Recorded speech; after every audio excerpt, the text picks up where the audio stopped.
Hello, everyone, and welcome to Brave New Films presents Racially Charged, America's Misdemeanor Problem, followed by a discussion between Brave New Films' very own Robert Greenwald, founder and president, and Sennett Devermont, activist, Mr. Checkpoint, and founder of Always for the People.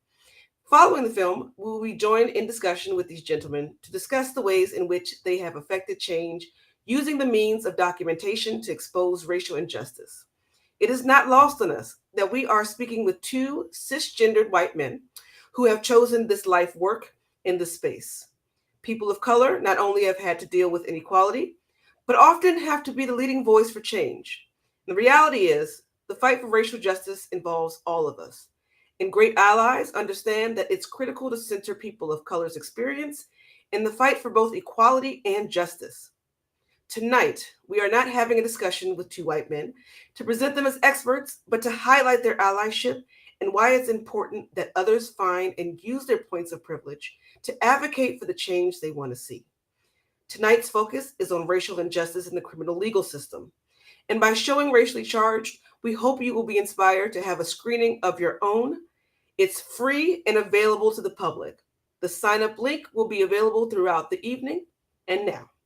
Without further ado, we present Racially Charged, America's Misdemeanor Problem, and we'll see you after the film.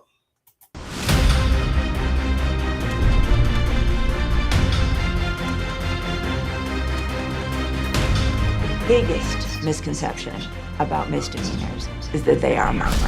To start hearing more and more stories of voter suppression, that broke my heart. They're the ones that are using the system.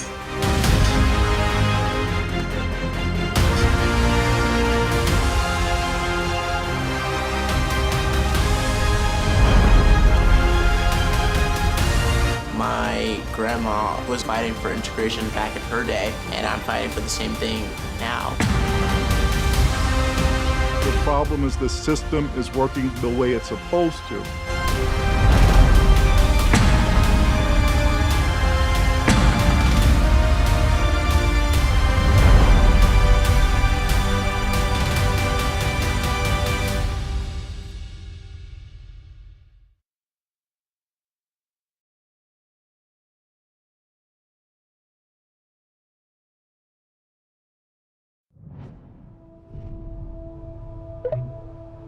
We're recording.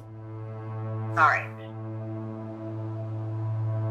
Sometimes I feel like my life ended that day. My car died on the side of the road.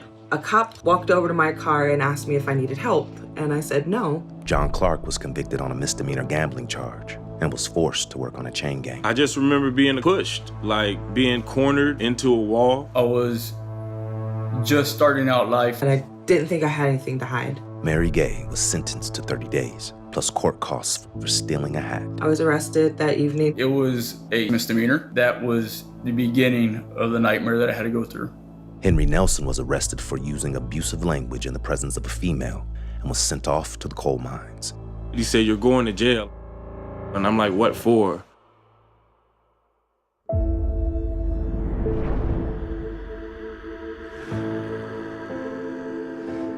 Misdemeanors have historically been the chump change crimes that we didn't pay attention to. I've done nothing. Man, I just got beat up by the police last night. I could have lost my life. 13 million. Well, that's about 80% of all American criminal dockets. 80% of what our criminal courts do is misdemeanors. Got him in cuffs, look. I ain't doing nothing. The story of misdemeanors is the story of law enforcement continuing to prioritize African Americans, Mexican immigrants, America's so-called criminal class. You act like I really just committed a serious crime. You did do something illegal. You crossed the crosswalk. You might see 2 or 3 police standing here waiting for you. The cops will jump out of the van anytime, anywhere. That's what I was joking. The misdemeanor system has not gotten its fair share of blame.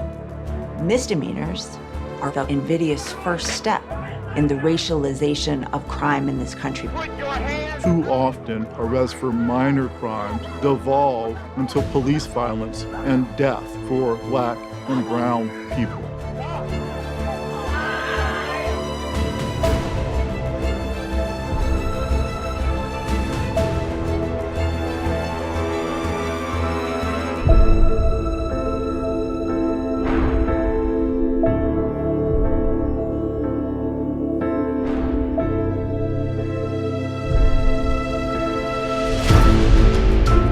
They got me for jaywalking. Not wearing a seatbelt. My tail light was out. I was arrested for being home. Driving with a suspended license. My license got suspended because I didn't know I had I was drunk, and I was for this big claim that I was in I want $744 fine because I couldn't pay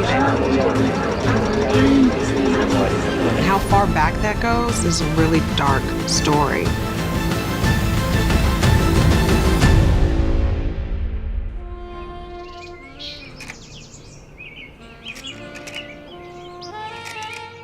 Reconstruction was an era when 4 million African Americans made it out of bondage and were able to achieve at really high levels,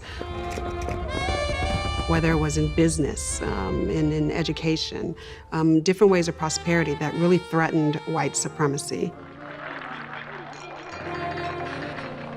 They elected many black men to positions of power.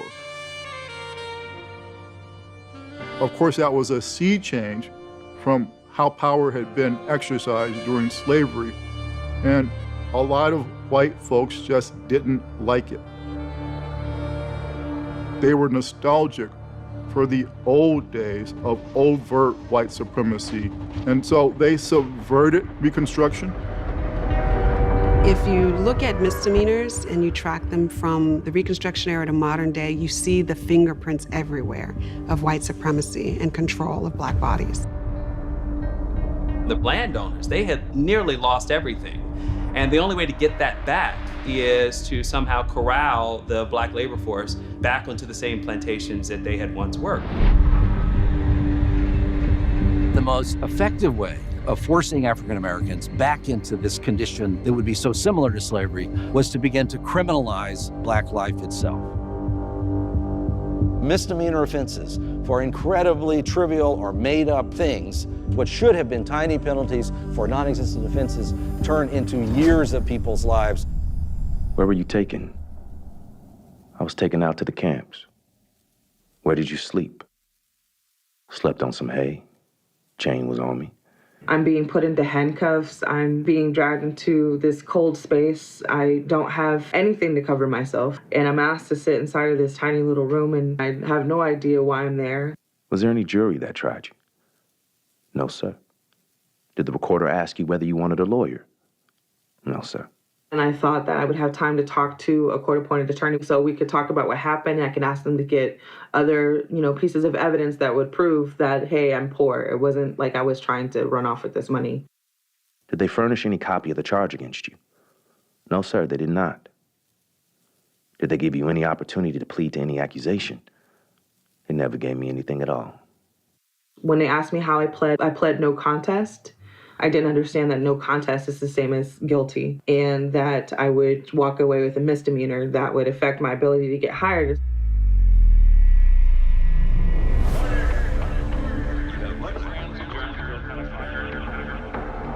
The justice system after emancipation was weaponized against Black people. It perpetuated slavery by making the mechanisms of enslavement pretty much the same. Family separation, backbreaking labor, people having no rights. You could be sold on the steps of the courthouse that you were convicted in and given to the highest bidder. A whole separate criminal code that applied to African Americans was established. Many misdemeanor offenses are best understood as mechanisms of social control. They're not designed to catch dangerous or guilty people, but rather they are tools. We give them to police as additional ways of exercising their authority. Some of these laws were overtly race-based, and with others then and now, the understanding was that the laws would look race-neutral, but they would be applied and enforced almost exclusively against Black people. For these governments to sell prisoners into slavery, you first have to arrest lots of people. There's a big problem with that, though. There's just not enough crime for this system to work and for it to be profitable. The state governments of the South had to invent new crimes.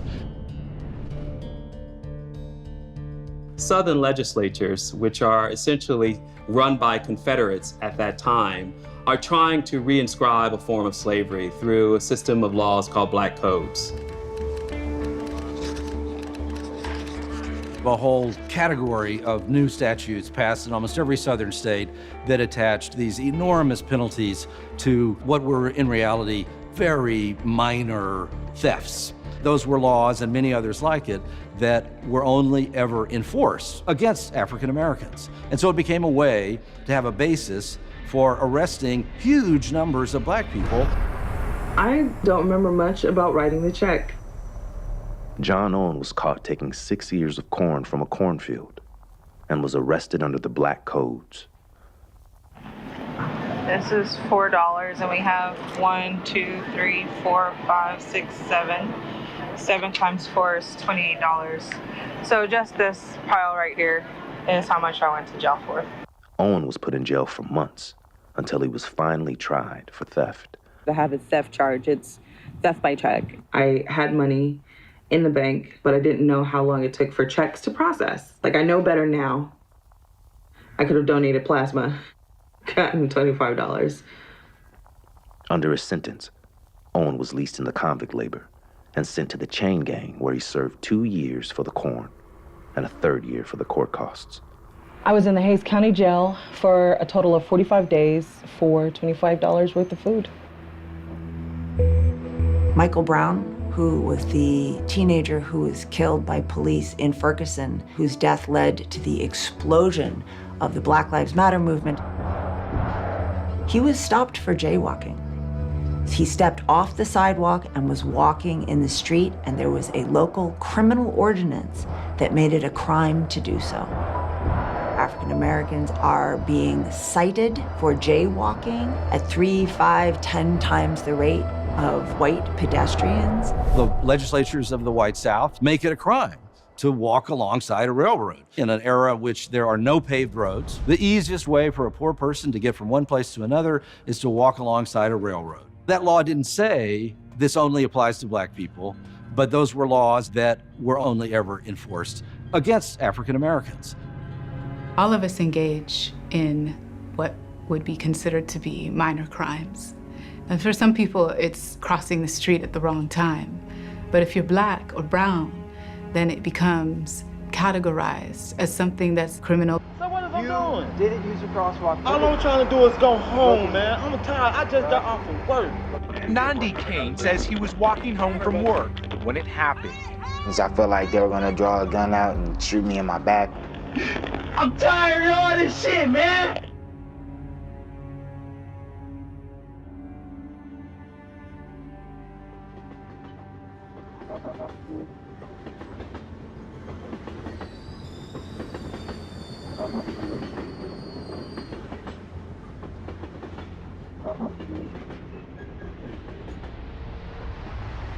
Vagrancy laws were passed that essentially meant any black person who was found on the streets unemployed and couldn't show evidence of work was a criminal, a vagrant.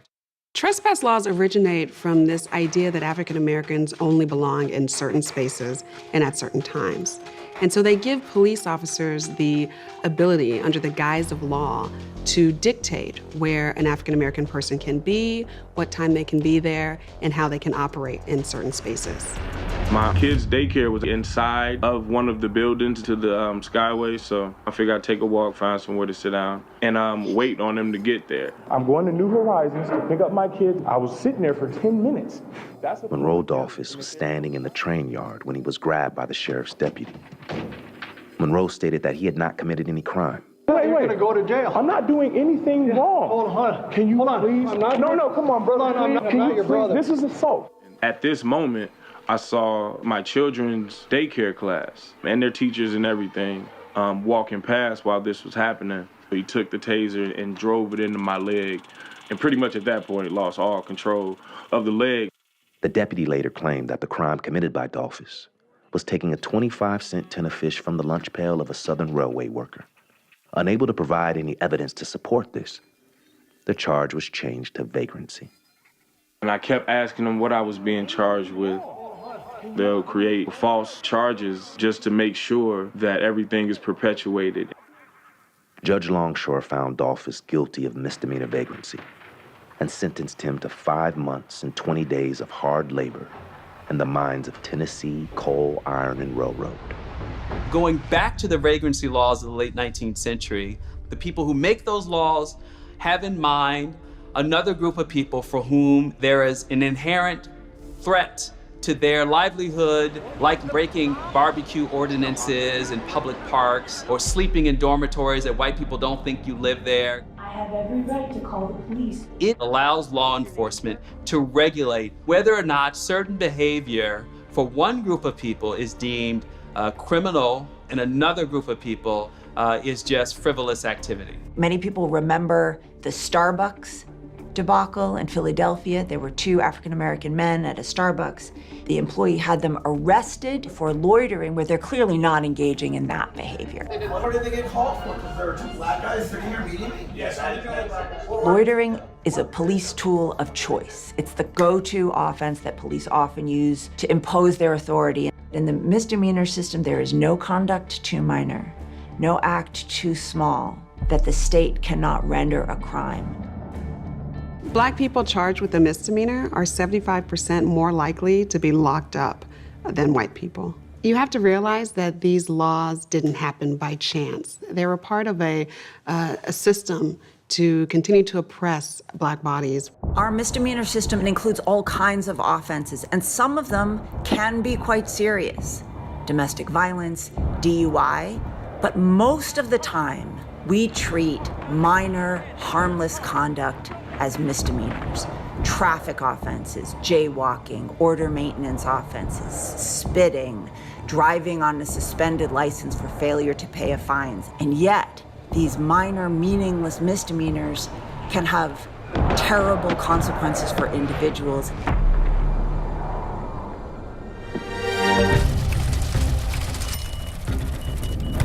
To understand the misdemeanor system, follow the money.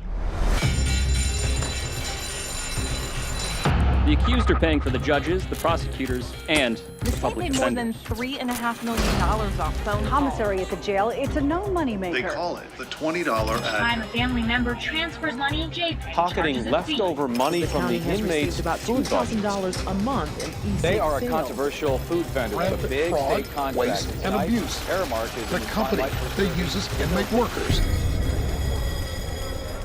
Today's system is estimated at $80 billion. The misdemeanor side of it, it is a way of saddling people with fines and fees that will put money in the pockets of the administrators of that system. The first time I got a ticket, my insurance had lapsed. So I got the speeding ticket and I got a no insurance ticket at the same time. The next time I got pulled over, I was arrested for driving with a suspended license. I paid the tickets, paid the court costs, paid my fees and fines, but they said for driving with a suspended license, the punishment for that is we're gonna suspend your license for 2 years. I would often have to choose between paying my inspection or my registration or paying my light bill or other bills that I had. I had to drive my car to get to work because I had a construction job. If I needed to take material to the job, I couldn't take plywood or 2x4s on a bus.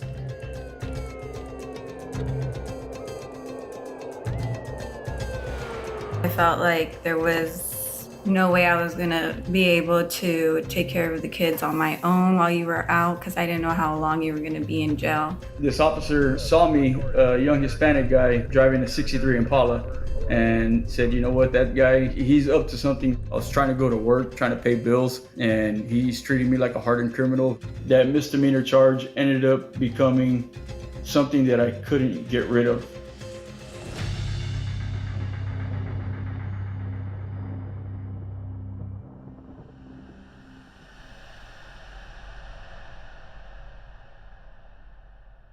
They are being treated as revenue sources, charged daily fees for being in jail, supervision fees, tether fees, drug testing fees, database fees to fund bail bondsmen, private probation companies, electronic monitoring companies, drug testing companies. It is disturbingly similar to the way that we saw African Americans being exploited in the post-war South.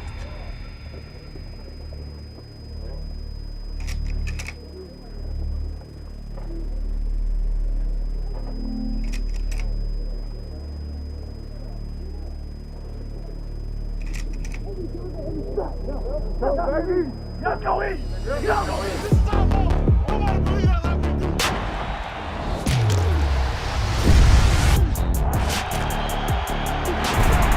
I'm DeMario Davis, linebacker for the New Orleans Saints. I was born and raised in Mississippi, pretty much raised by a single mom. Entering into my second year of college, me and a teammate were caught shoplifting groceries from Walmart. It kind of felt a lot more like a drug bust than us having stole some groceries. The bail was set at $10,000, and I didn't have $10,000. The football coaches bailed us out. A misdemeanor, you're supposed to be able to be in front of the judge within 90 days, but this is not happening. This is not happening in our country. We have people who are spending 7, 8 months in jail who have not even been sentenced.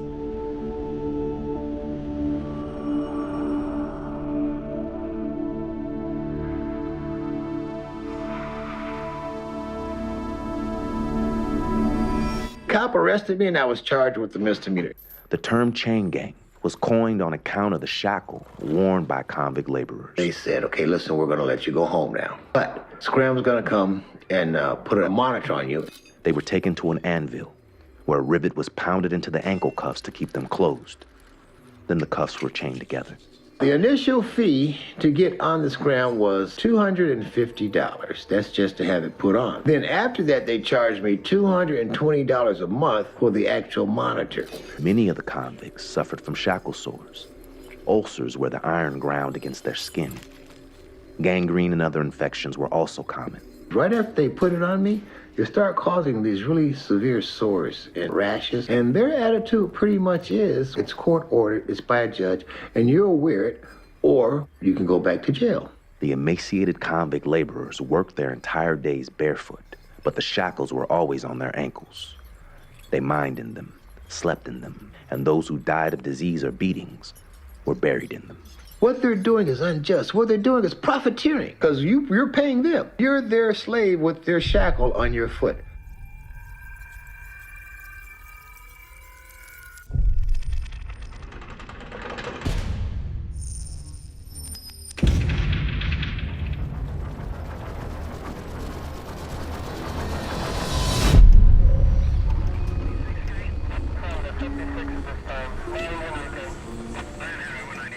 I remember this hopeless feeling just overcome me. I couldn't take care of my family. The biggest misconception about misdemeanors is that they are minor. The full consequences of getting a misdemeanor can be astronomical. It hurt me for 10 years, and it completely disrupted my life. And I have been trying to figure out how to get my life back on track. This will be a part of my story for the rest of my life. When people are booked into jails for a week or a year or even a day, you just cannot avoid the trauma that's inflicted upon you. The moment you hit the jail, you don't come out of that unchanged or untouched. You witness trauma, you witness violence, and it changes you. It changes your community. I tried to get a job at Amazon where my roommate worked. I called to Walmart and I called to several other retail stores. I got turned away because I had a misdemeanor charge for theft. Not enough people talk about what it means to have a misdemeanor on your record. It can determine the kind of job that you get, to the kind of housing that you can qualify for, to the kind of schools that you can go to. A lot of people are harmed for life because of the smallest infractions. They're being rendered homeless. They're going without food, without medication. Their children are suffering. Due to misdemeanors, I lost my housing. Shortly after that, I lost my vehicle, which led to me losing my job. And it was just one thing after another, like kicks to the face. I had full custody of my children. They had to get to school. We had to sleep in the car, waking up at like 4 a.m, getting to a laundromat to make sure that they have clean school uniforms. I had worked so hard and all of that was ruined by one charge. One misdemeanor ruined my ability to get even just basic work.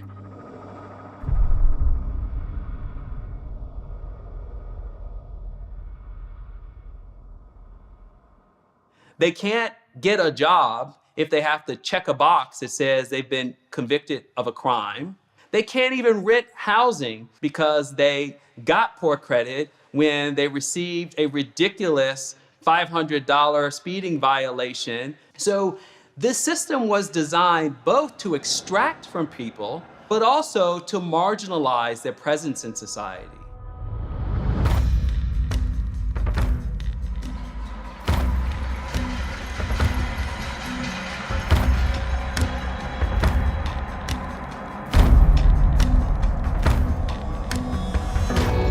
It's finna be a mass grave site. This is the dormitory. The stupid crowd, these are the beds. They right beside each other, and this is the space. Everybody just dying and getting sick and shit. Like, this shit serious as fuck. Bro, you alright? You want me to go get the police? No. What have you done this bitch? You ain't gonna do nothing about it. This motherfucker literally in this bitch dying, bro. I don't know what to do. One of the worst places to be during this pandemic is locked up in jail. The judge never said, I'm sending you to prison to die. The same horror story is emerging of the unchecked spread of infection and inmates essentially being left to die. Now, jaywalking or theft of a small amount or any sort of vagrancy type of behavior can lead to your incarceration and eventual contracting of the virus and death. I've been in jail for 2.5 months for petty theft, a nonviolent crime that carries a misdemeanor charge for the price value of less than $100. There's been 3 deaths, 2 being inmates, 1 being a guard. As far as like people who are working for the facility, they're like intertwined. They could easily be catching it. That's how one of the guards caught it. My life is in danger.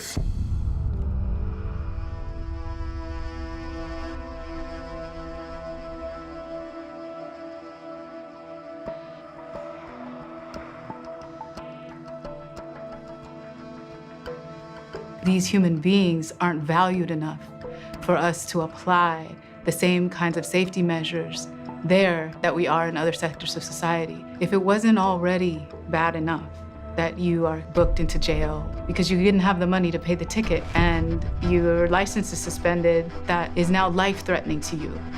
Sheriff's Office is now releasing non-violent inmates as a next step in mitigating the spread of COVID-19. Hundreds of inmates have been released from Shelby County's jail in an effort to put fewer people at risk for coronavirus. 600 inmates A total of 38 inmates are ordered to leave. They were inmates. Now they're freed people. Because of COVID-19, thousands of misdemeanor defendants are rightly being released. It's clear that these individuals should have never been incarcerated in the first place.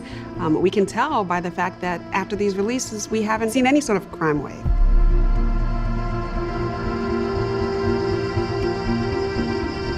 There's a different type of crime wave that should concern us, though, and that's the crime of violence against Black people post-Civil War.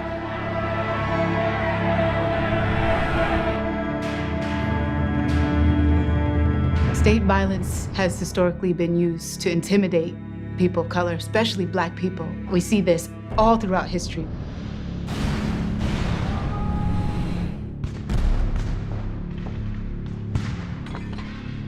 Misdemeanors, they have almost nothing to do with public safety.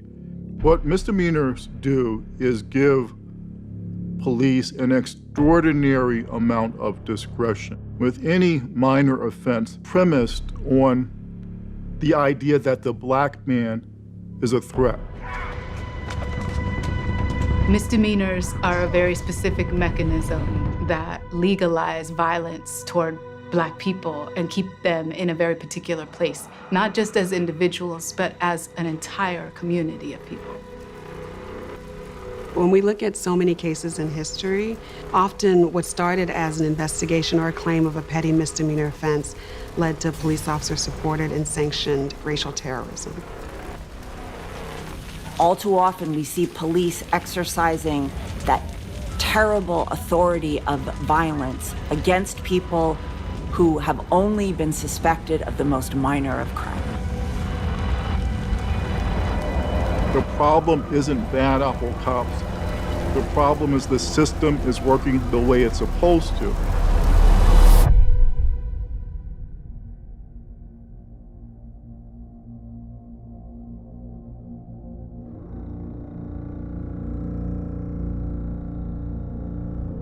police shot this boy outside my apartment.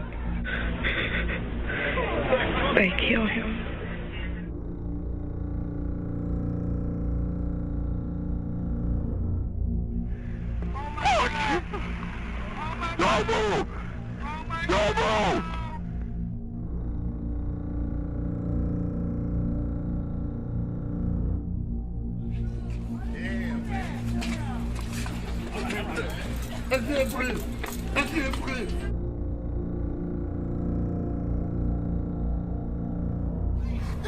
Hey, bro!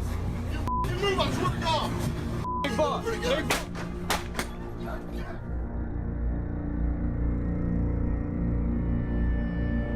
I just did pretty. That's all. I'm so sorry. I have no gun.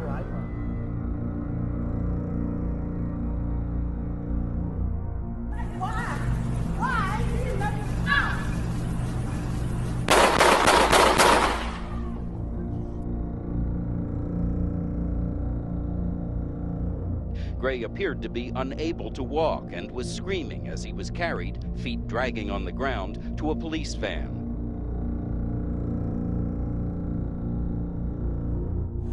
I know, you just saw your draw.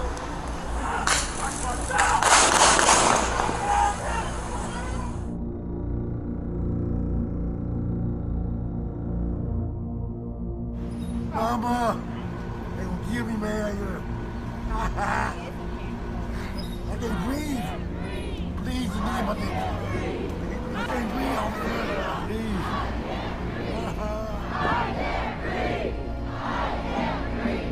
My life could have so easily been taken in that Skyway. George Floyd goes to show further that the most minor of offenses, even no offense at all, could result in death. The very purpose of racial terrorism is control, is social control. What we have seen in the killings of those accused was that misdemeanors became the gateway for police violence and murder.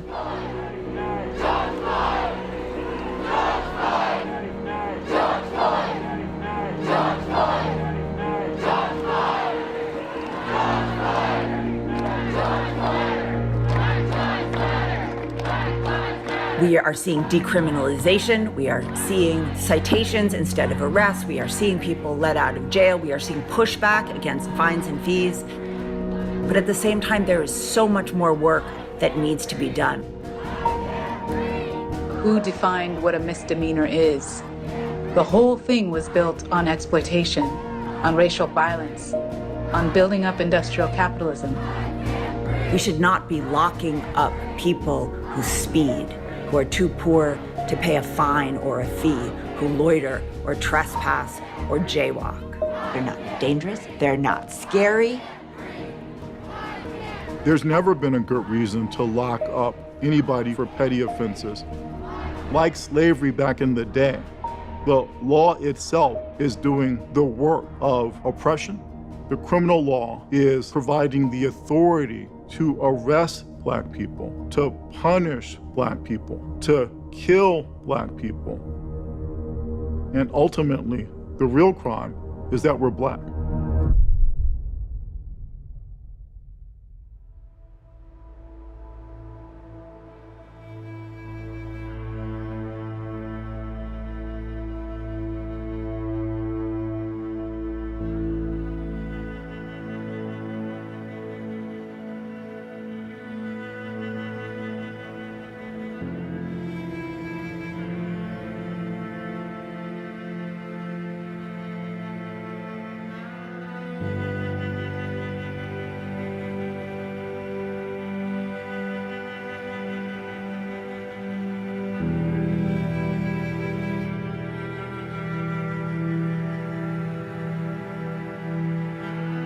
When officers use their discretion and still choose to arrest low-level offenders instead of citing and releasing them, they are choosing to lock a human into a cage we wouldn't even put our dogs in.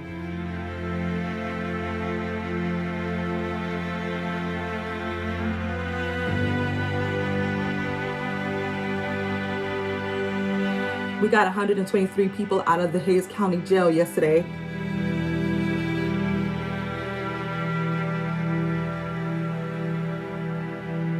It eliminated the penalty for being caught driving with a suspended license from another 2-year suspension to a 90-day suspension.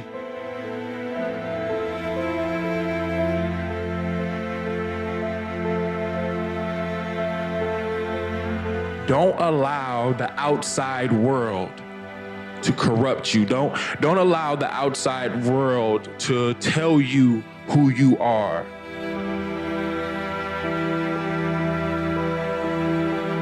I wanted to be a voice for those who are not able to be a voice for themselves.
Welcome back, everyone. Thank you so much. Powerful, powerful, powerful film. Thank you so much again, Sennett, for joining us. Mr. Checkpoint, Robert Greenwald, president and founder of Brave New Films. Gentlemen, let's just jump right into the question. So, Robert, your documentation of injustice has been through filmmaking, and then Sennett, yours has been through social media. So there's been this so we have one generation on the call and then another generation on the call. So can each of you just share what led you to this particular medium that you have? Robert, let's start with you. Was in theater. I grew up in New York and was surrounded by live theater, and that's where I started. When I moved to Los Angeles, it was to work in theater at the Mark Taper Forum. But once I got to Los Angeles, like many people, I was bitten by the bug. I saw movies all around and television all around, and it was another form of storytelling. And for many years, I worked in commercial film and TV. And then at a certain point, I was able to make this transition to doing social justice films, documentaries, long, short, and everything in between. And I know how not to do a lot of things that I can't do, but what I have learned and what I've always done over the many years have been tell stories in theater, in commercial television, commercial features. And now I'm really fortunate enough to be able to use that skill set for films, social justice work, documentaries, and making them available to large audiences all around the country, and to many of you who are watching it tonight, who I hope will make sure that you also host a screening. Thank you, Robert. And Sennett. Well, I want to say just thank you so much for having me here. I'm a big fan of Robert, a big fan of Brave New Films. I've just loved a lot of the work that you have put out. So humbled to be here. How did I get started in social media? I guess for me, it really came to actually watching the news and seeing and learning about DUI checkpoints. And when I found that they were being used to target a certain group of people, particularly Hispanics in Chula Vista and Escondido, the news investigation was pretty detailed. And I thought I would start using Twitter back in 2011 to tell people where these checkpoints were. And we accompany that with information of like, here's your rights, here's the laws. I started filming the police because I ended up having an interaction with the police that I just couldn't believe. So I would always personally film, and that resulted one night for me spending the night in jail.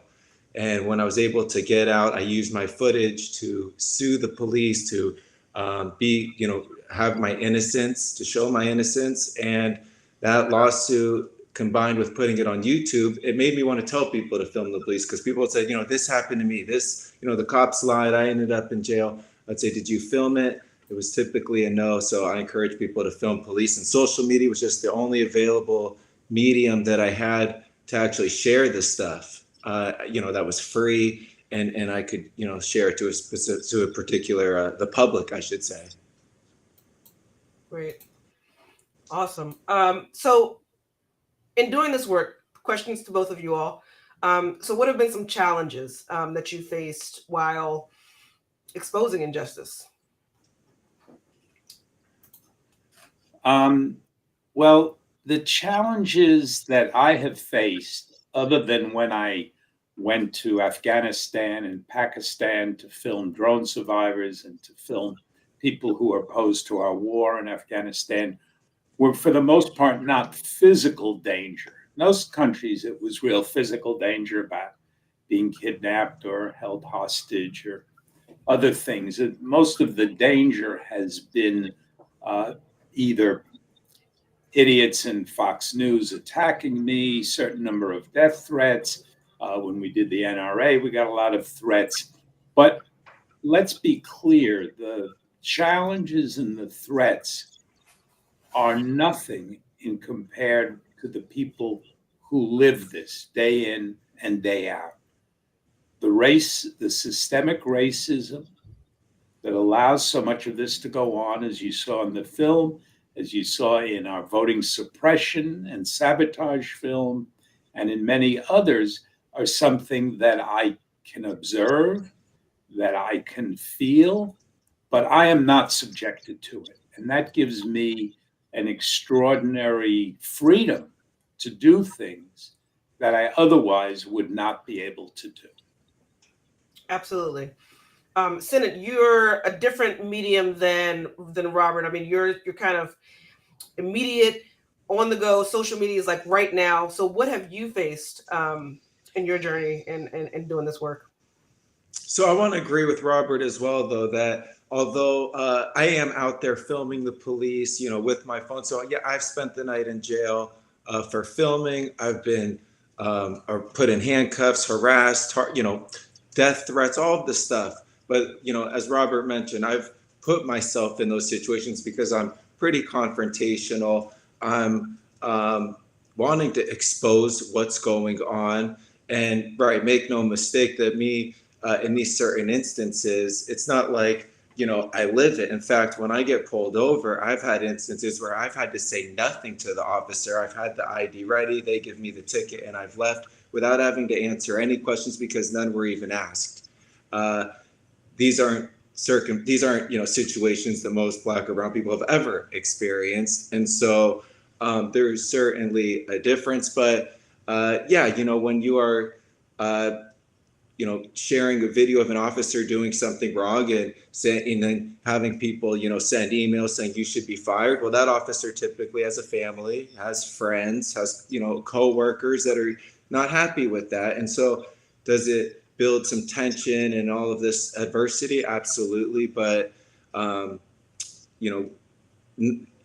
I feel safe just doing, in the public at any times being pulled over. I don't have that fear. And so, yeah, I think that's important to acknowledge. Absolutely. So you all just both mentioned the privilege that you have in being able to do this work. So answer us this. So when you started, has anything changed in your knowledge of that privilege to now? And how has that affected your approach to the work? Well, for me, I think that what has changed is the systemic nature of the problems have only gotten stronger and in some ways more apparent. And I think that while systemic racism, injustice, and inequality is, of course, horrific. The fact that it's more apparent to more people is a perverse kind of progress, because you need to shine a light on it in order to begin the process of change. So I've become very aware of how long the fight is, how tough the fight is, how important the fight is, and the ability to stay in it for the long haul. On virtually every film that we've done and every campaign, whether it was drones or the NRA or the Koch brothers or racial justice, over and over again, our opposition will say, oh, you guys come and go when you're upset about a shooting or something bad, and then you're gone.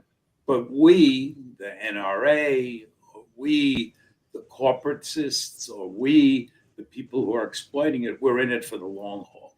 And I would say, to me, that's maybe one of the most important things I've learned, and that I try to think about how to be most effective in the long battle, not in, oh, I'm mad, I'm pissed off today, I'll send an email or I'll sign a petition. Thank you, Robert. Sennett, what about you? Any insights from when you started versus now?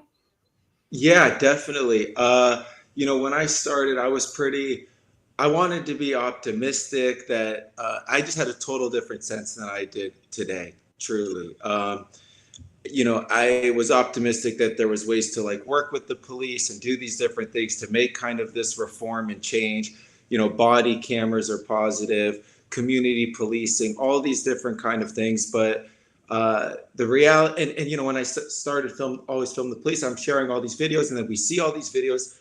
People tell me, and we want to believe it's not possible police would still do this, right? I mean, come on, they know now we're filming.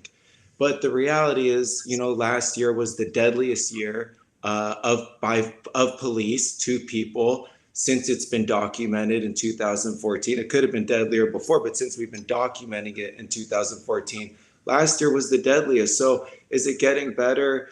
Absolutely not. Is the reform working? It doesn't seem to be.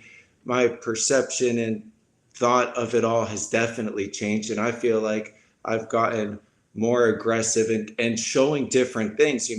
I show now police just kind of standing around all of the time. I used to not think there was anything to that, but the reality is, as Robert mentioned, we've only been seen in media, besides the stuff he's produced for the most part, we've only seen in media for cops, like the show Cops, and others, for example, of cops really doing stuff all the time, solving crime, chasing people. Well, that's not a reality. Most cops, most of the time, aren't doing that. And so now I'm actually just kind of sharing different things, telling them to leave, and kind of being more confrontational as it's come, because I don't think they're needed. I think it's not more training, it's not more reform, it's not more funding. We need a whole nother service, and it's not them. For sure. Absolutely. 100% agree. So let's moving back into the ally space. So oftentimes navigating the work here in the social justice space is a delicate balance for a white ally, because you want to make sure that voices are heard and justice is served while not crossing the line into the white savior cliche. So can you all expand on how you've been able to do that and to be successful at what you've done?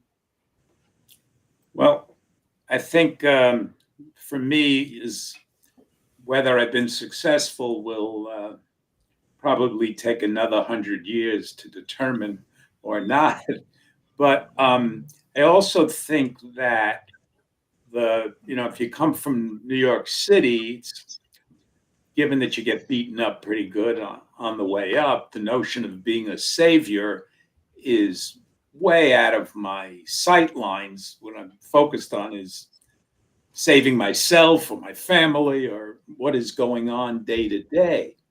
But I also think it's very important that people understand our goal with the social movement, whatever the issue, racial justice, women's rights, anti-war movement, the labor movement, has to be to expand our allies. It cannot be to keep shrinking with a purity test. Was the T crossed in exactly the right place? It wasn't, you're out of here.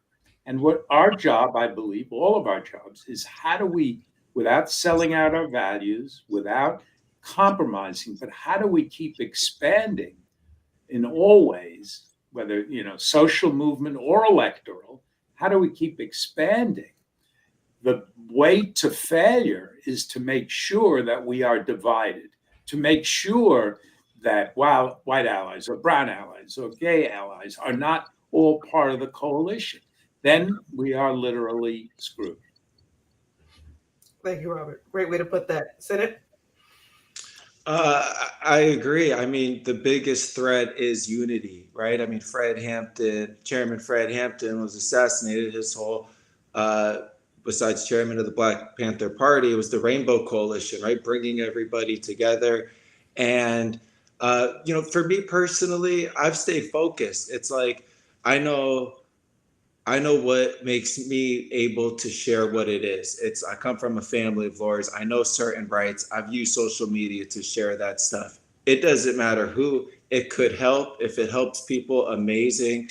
And, for me, it's been an interesting thing because I've been doing this over 10 years. So before George Floyd, filming the police nearly anywhere is pretty controversial. Why are you doing that? Even people who no one could understand why you're really always filming the police unless you've been affected. If you've been affected, no one's, listening to you, unfortunately, right? And it's like, oh, you're just, the police. No one wants to go against them, especially before them or question that they could do wrong. So for me, it's just been focused on the mission of what can I do? What can I share?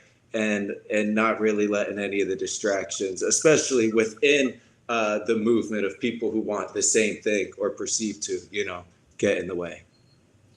Very cool. And so our next question in terms of allyship is, well, how do we bring more people with privilege into the space of advocating for racial justice? Man, I wish I knew the answer to that one. I think it's tough. I mean, so we started Brave New Films with the premise, the assumption, because film is different than other mediums, right, that first you reach the heart and then you reach the brain. Many people on our side start with the brain, a PowerPoint, an analysis, a white paper, all of which is valid. Our job is different. If we can get people to feel, to be empathetic or sympathetic or connected, I think there's a chance to move them to activism or at least to support. But again, it's a long haul. It's not short. And if you look at it, it's a movement, not a moment. Then where are you going to be? All of you watching tonight and others who've watched, where are you going to be? And what are you going to do in order to make sure that you bring others in? The beauty of the films and that being a nonprofit and also the work that, of course, Sennett is doing is that we have these things and we could reach tons of people that we couldn't reach before. I remember when someone walked into my office years ago and said, hey, there's this new thing called YouTube and we can put our films up on YouTube and it's free.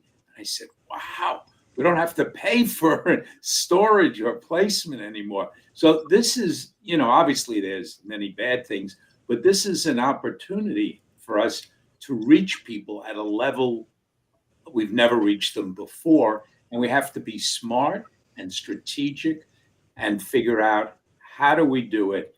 When do we do it? And therefore focusing. Yeah. Thanks, Robert.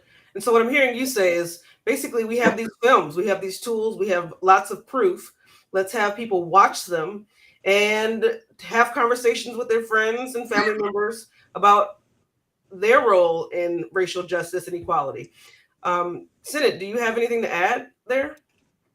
I agree. We got to inject these issues, and from, you know, ideally getting the celebrities talking about it. It's in the Hollywood movies, it's in documentaries, it's shared throughout social media, you know, and people forget we all have the phone. So you see police, you can film them from a safe distance. You can upload it, and you can look into this stuff. So it's all at our fingertips. Absolutely. Absolutely. Great. One more question before we actually turn it to anybody in the texts, and by the text I mean the comment section. So saying that you all are bringing folks in, exposing these things, we know it's a challenge, but how have you personally witnessed the positive effect of the work that you do?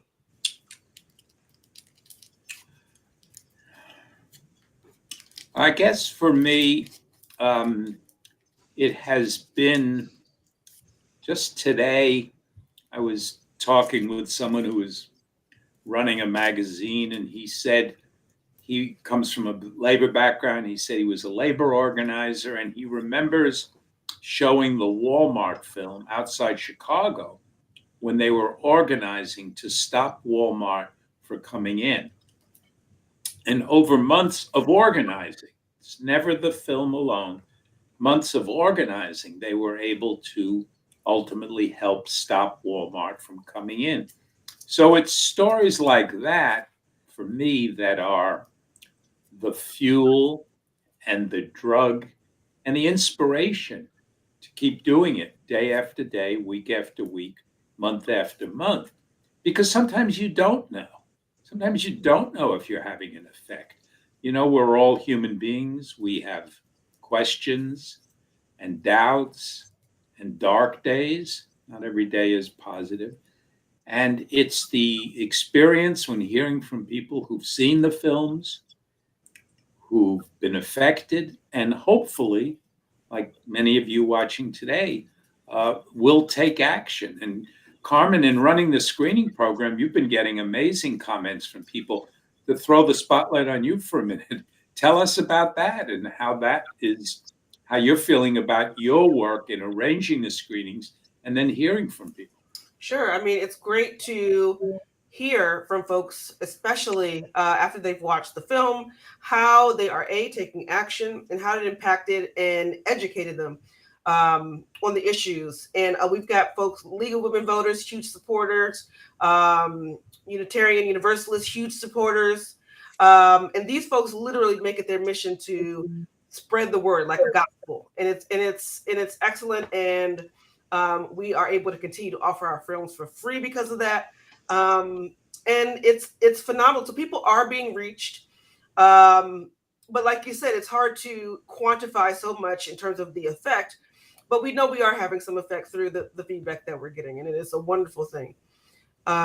So Sennett, what about you? I know you're a little bit more in your face every day. So any kind of feedback there? Yeah, absolutely. I mean, you know, I remember the first time when someone said, "Hey, here's a video." You know, I saw the police started filming. They sent it. I shared it, and I then get a message saying that's me in the video. You know, I'm being charged with all these things, resisting arrest, and in the video he's walking back like this. They let the dogs on him, and that was the first time when it had gone full circle. Since then, that's happened too many times. That's the reality. In fact, in Beverly Hills, I once got a tweet and it said, "I'm being racially profiled in Beverly Hills. I live there. I'm Black and I'm being stopped all the time." I had a phone call with this gentleman, and soon enough, I started, sharing that could be happening. I started getting footage, and that exact same thing happened where the people in the footage reached out. And right now, there's a current class action lawsuit with the biggest civil rights attorney in the country, Benjamin Crump, who's leading this lawsuits. With the numbers are something like out of 107 stops, 99 of the people were Black, and so this is something where after years of getting some information, we've been able to activate the community, people that work in Beverly Hills who saw it, heard about it. Anytime they see now someone stop, they send footage. And it really goes to show how much the community can make this kind of change. And everyone and so many people are needed in that process. So for sure. So what you're saying is literally you've gotten to a point where people know to contact you, you'll blast it out, and somebody will be there to assist what's happening in the moment. Or that's happens, a handful of times. I mean, in Beverly Hills specifically, I don't live too far enough where I can get to some of these situations actually in real time.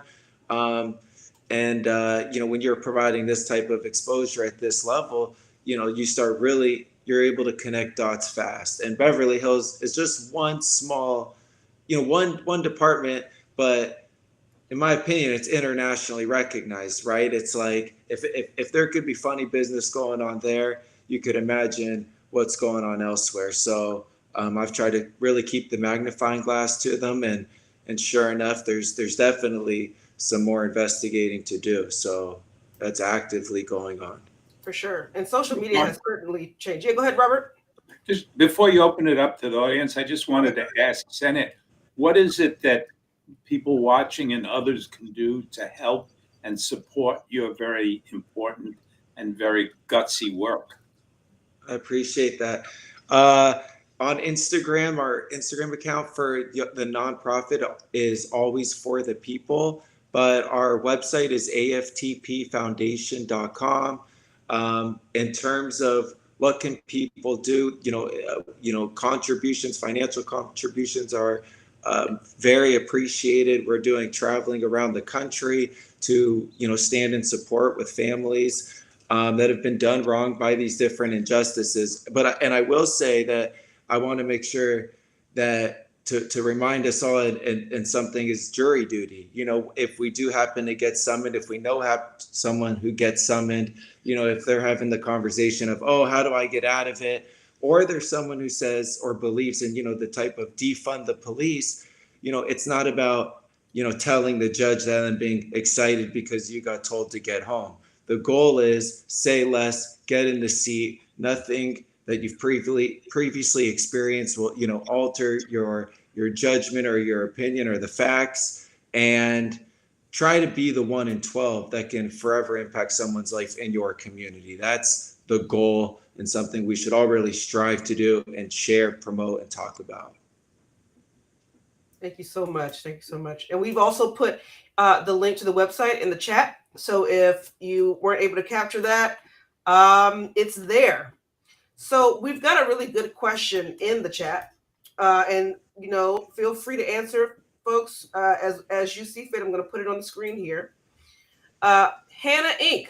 has asked a great question. How much activism will it take to break the corporate hold on the profit motive of incarceration/slavery?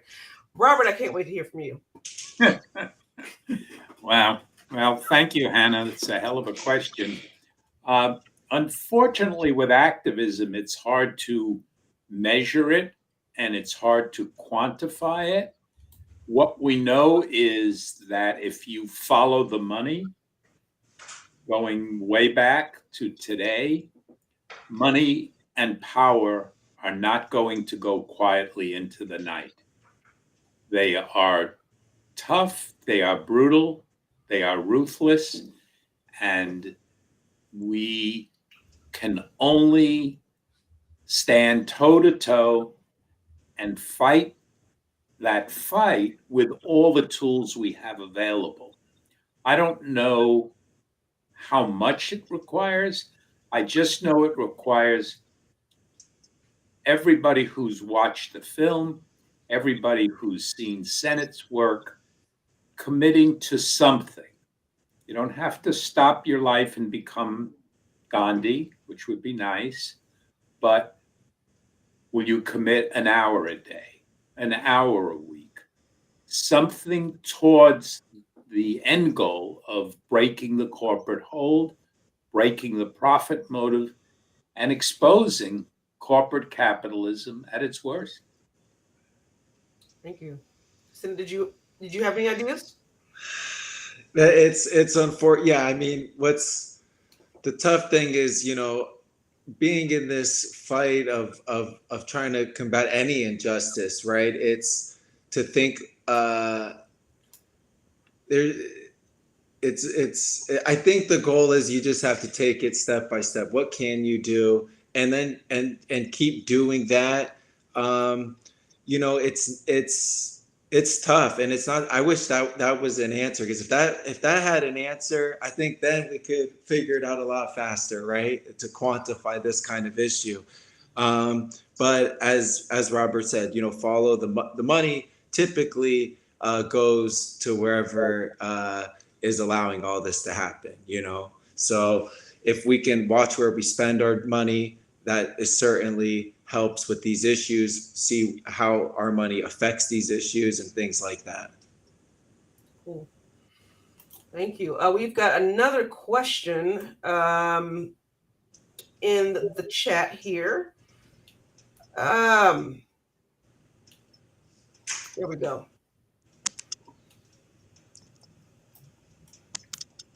Oh, is the presentation going to be available afterwards? Yes, it will be. We're gonna send it out to everyone who RSVP'd.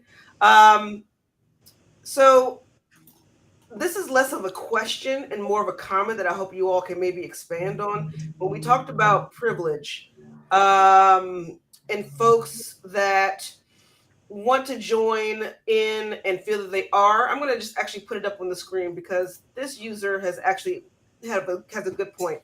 Pilamy asks, connecting those with privilege to the methods of oppression may make some to become aware. Others believe that they are already there, but are closed to hear these messages.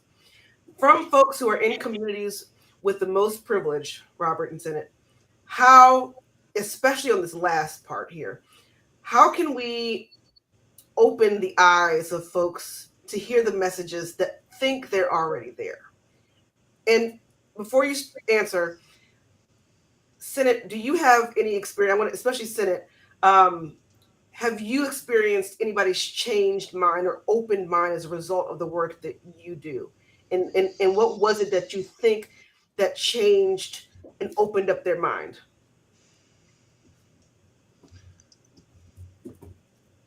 What comes to mind is like the children of these people. I've had the convos, or I've gotten the messages that say, my dad is a prosecutor, or my dad's an officer. And at the dinner table, I'm showing these videos and I'm asking him to respond and what his thoughts are. And they're having internal issues on how their parent or loved one is responding in that capacity. The reason I mention that is because I think those are going to be if there's going to be a change, I think it's probably going to be in those moments of, maybe it's for the kid, right? Maybe it's that kid that was actually just going to go and believe everything Pop said or whatever it was. And now it's kind of like waking up to seeing these realities. I don't have a specific one, because unfortunately, a lot of people who I think are against systems of oppression, they benefit off it, right? And they don't want to mess up their life. And a lot of people think that for their others to have more rights, they might lose some of theirs. So there's a misconception, I believe, of equality. And it will take, I think maybe it's the future is the children, right? And so maybe to a degree it's them, and they are seeing this stuff through social media and learning. So I guess that's why I do stay optimistic that these truths, these realities will all get exposed, and they won't, the people won't allow it as we continue to see it. Sure. Robert, any thoughts? One thing that I've seen a lot of recently is a certain level of despair on our side, let's call it, around the inability to move the most rigid, extreme, angry right-wingers. We're not going to move them. And facts are not going to move them. Partly it's because the separation has become tribal, and you don't turn on your tribe. Now, that doesn't mean we should give up. There are many, many people we can influence, we can affect, but the hardcore tribal, frankly, haters and racists, and also the people who the system has chewed up and thrown out, the corporates, the money, those people, unfortunately, the trauma and the pain is so great, we, with all of our skills, are not going to be able to move them to see the light. But there's a whole lot of other people. And those are the ones that, see these bookshelves behind me. Half the books are about how to influence people and how do you get people to change their mind and what are the ways to message. It's complicated, it's challenging, but again, at Brave New Films, what we try to do is put a face on policy, put a human being that you can connect to, that you can relate to.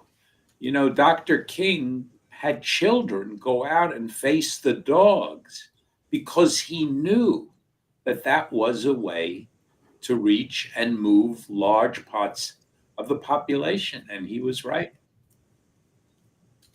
For sure. So we've got a lot of folks in the comments just making wonderful, applauding, talking about progressive prosecutors, not so much questions. And we see you all and we thank you all for your input. Any last questions? I'm gonna put it right here. I'm gonna just have a little second to ask anybody for a question for Senator Robert. Okay. Before we close it out here. To touch on what Robert just mentioned, though, I was going to just say, like, one of the things with, always film the police or this content is really to show the people who've never seen this kind of stuff and wouldn't, right, see this kind of police abuse given mainstream media and all that stuff, and show and then show people who really only experience maybe police abuse or have that, to show me go up to cops and just have, conversation. Oh, because I get that a lot. Wow, you can just ask a cop something? They just think you're talking to a cop, it's really that bad. So goes to just show, like, just showing that kind of two sides to it all, to these different communities. Yeah, I would add to what Sennett has said. Some of you may have seen it. There've been a series of articles recently around some of the cop murders where the press has collected the statements that police make right after they've killed somebody. And they're out and out provable lies. And then a week later or a month later or several months later, the truth comes out and the lies are exposed. And that's not an accident. The number of police PR people, your tax dollars, paying for tons of PR people on the staff to help sanitize and try to protect some of the horrors that have been going on. And that's something that I hope we'll be able to take on in the future. Very cool. Thank you so much, Robert. So no more questions, simply lots of comments. We've got, let's just wrap it up. So Sennett, can you just tell us, in what ways can folks get involved? So not just contribute to Always for the People, right, but how can they get involved with your work? I would say we're constantly organizing. What Robert just mentioned, the LAPD specifically gets millions of dollars in PR.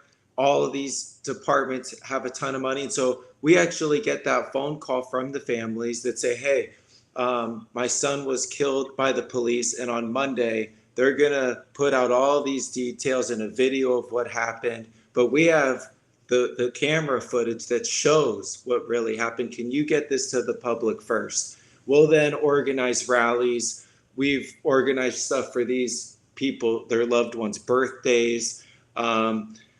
we continue to advocate. So what can people do? I would say stay in touch on our Instagram. There are definite actions that we do all across all across the country. In fact, in September, we are in the infancy stages of planning a caravan to Washington, D.C.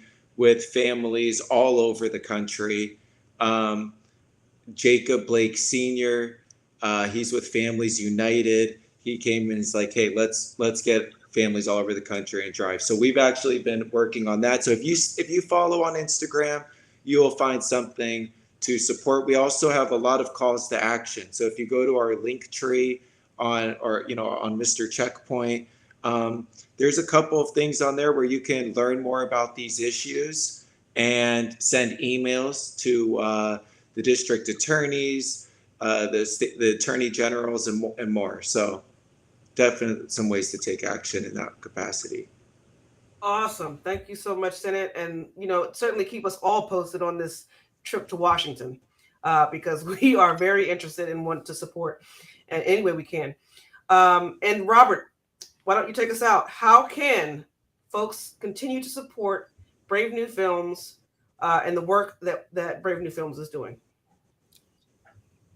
Well, first, again, I want to thank you, Carmen, for moderating this, and Sennett for the work that he's continuing to do. And just a reminder, what Sennett is doing, he's dealing with death and murder on a regular basis.